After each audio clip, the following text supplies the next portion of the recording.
feel really excited. I've been in Nara before. When I got the invitation to come, I was like, yes, I would love to come back. You know, it's kind of like a small town, but it feels very personal and intimate. So it was different from the other cities that I had visited in Japan.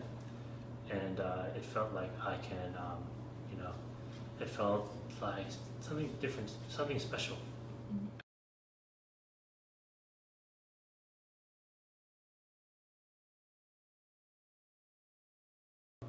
I connected with the story of these two brothers, and I felt like, oh, this is something that I know. I have an older brother myself.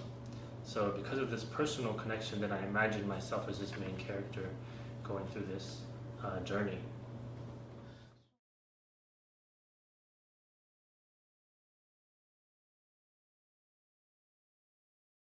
Making short films to the transition from short films to feature films, one of the main differences is the length. And the length meaning, you know, in a short film, you have one small emotional journey, but on the feature film, you have a very long emotional journey. And I got lost along the way of making that.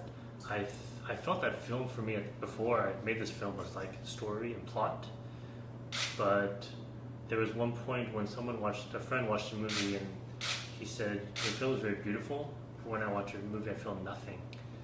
And I was like, wow, so that's actually what film is about emotion and feeling. I think there's one thing that we ask about the characters in movies while you're writing the script, that sometimes I also want to ask random people when I meet them, what are their fears? What are their hopes and dreams? And the most important question is, what do they want? And what is the obstacle preventing them from getting what they want? I think those are really what makes the film is the character wants something, but he cannot get it, and then he has to overcome this.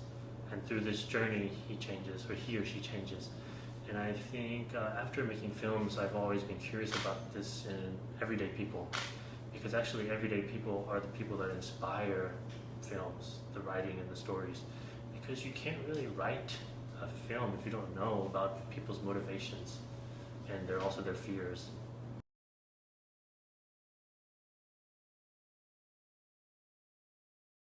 You know, I always look at the world in a very optimistic and positive and beautiful way.